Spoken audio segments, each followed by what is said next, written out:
Hey you! Today, we're going to learn how to white label your GoHighLevel app and make it look like it's your own software.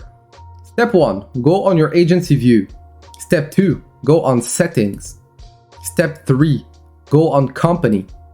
Now you can upload your logo right there to make it appear on the top left corner. When you scroll down a little bit, you can see white label domain. You're going to tap app.yourdomain.com. In my case, it is byscale.ca. Once you're done, go on your DNS settings. In my case, it is Namecheap. Create a CNAME record, host, app, value, copy and paste this value. You can find it in the description. Once you're done, you can save all changes. Go on your GoHighLevel app, scroll down, and update company. If needed, you can also update your terms and conditions. Now onto the last step, go on your browser, tap app.yourdomain.com. You'll be redirected to this page.